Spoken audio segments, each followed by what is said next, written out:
ஒரு மனைவியோட பிரதான வேலையே என்னன்னா கணவனோட ஹெல்த்தை பார்த்துக்கிறது தான். ஒரு கணவன் எப்போ சாப்பிடணும், என்ன சாப்பிடணும், எப்போ தூங்கணும், இந்த க்ரூமிங்கு, இந்த விஷயத்தெல்லாம் பார்த்து கவனித்து வச்சுக்கிறது தான் ஒரு மனைவியோட பிரதான வேலை, தாயையும் தாண்டி. எதுக்கு அப்படின்னா அந்த ராஜாவை அப்படி கவனிச்சாதான் அந்த ராஜா 100 வருஷம் உயிரோட இருப்பார். இவங்களோட கிளாஸ் அட்டென்ட் பண்ணதுக்கு அப்புறம் தான் ரியல் லைஃப்ல இவ்வளோ விஷயம் நடக்குதான்னு நான் வந்து தெரிஞ்சுக்கிட்டேன். பார்த்தா அழகா இருக்கணுன்றது ஒரு குட்வில். ஒரு எல்லாருமே ஒரு கல்யாணத்தில் 10 பொருத்தத்தில் ஒரு பொருத்தம் இம்பார்ட்டண்ட்டாக பார்ப்பாங்க, வசிய பொருத்தம்னு சொல்லி.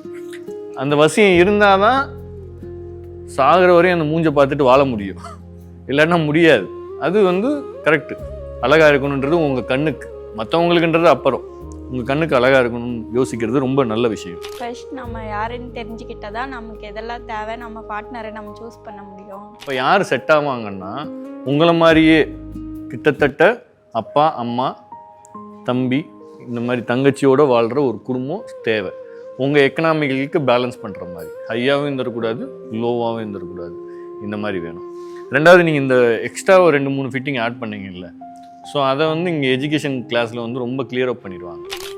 எங்கள் அப்பா அம்மா வீட்டு சைட்லேருந்து யாரையும் விட மாட்டோம், நாங்கள் தனியாக சோலோவாக இருப்போம் அப்படின்ற பையன் செட் ஆக மாட்டான். இந்த ஒர்க் ஷாப்பில் சொன்னது ஃபுல்லாக எனக்கு பயங்கர யூஸ்ஃபுல்லாக இருந்துச்சு.